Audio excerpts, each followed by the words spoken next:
आलेल्या सर्व पुण्यात्म्यांना माझा नमस्कार.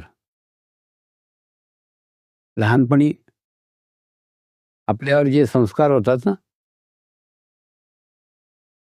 ते संस्कार आपल्या जीवनभर लक्षात राहतात.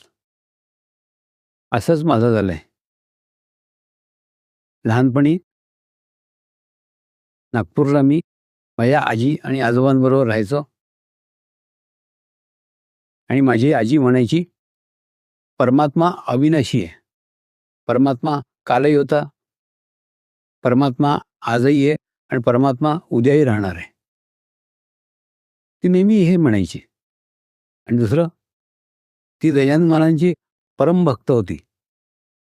पण आपण जसं गुरु मानतो ना, तसं ती गुरु मानत नव्हती. ती म्हणायची, वर्तमान काळातले देव आहेत. गजानन महाराज म्हणजे वर्तमान काळातले देव. आणि मला ती अगदी लहानपणापासून शेगावला घेऊन यायची. तर शेगावचा आणि माझा मागच्या 70 वर्षापासून संबंध आहे.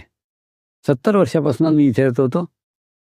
अगदी मंदिराच्या डाव्या बाजूला जो दरवाजा आहे ना, जे गेट आहे, त्या गेटशी त्या मागच्या गल्लीमध्ये खूप लंबी अशी लाईन लागायची आणि भोजन प्रसादासाठी. आणि जसं पुढे पुढे यायचं ना, एक पत्रावळी दिली यायची. त्या पत्रावळीवर एक मोठी पोळी दिली यायची. नंतर भात दिला जायचा, त्याच्यावर वरण दिलं जायचं, भाजी दिली यायची, एक बुंदीचा लाडू दिला जायचा आणि डोक्याला कुंकू लावलं जायचं. आणि लहानपणी आम्ही प्रयत्न करायचो की ते कुंकू पत्रावळीत न पडो, पण ते धाईन लवकर लवकर लावायचे. तर सांगायचं तात्पर्य, मी तेव्हापासून शेगावला येतोय आणि शेगावला येतो आणि माझ्या आजोबांनी गजानन महाराजांना पाहिलं होतं. म्हणून मला असं वाटायचं, हा असा देव आहे ज्याला कोणीतरी पाहिलंय. बाकी जे देव आहेत त्या देवांना कोणी पाहिलंय. तर मला लहानपणापासून खूप विश्वास होता त्यांच्यावर. आणि मी शेगावला यायचो तर मी पण एक प्रार्थना करायचो, मी पण एक प्रेयर करायचो. कारण गुरुतत्व कालही होतं, गुरुतत्व आजही आहे आणि गुरुतत्व उद्याही राहणार आहे.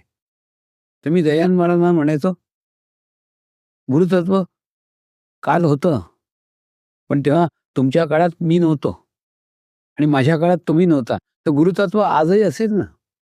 तर आज जिथे गुरुतत्व असेल, मला त्याच्याशी भेटवा. माझी इच्छा आहे की त्याच्याकडनं मी आत्मसाक्षात्कार घेऊ, मी आत्मानुभूती घेऊ.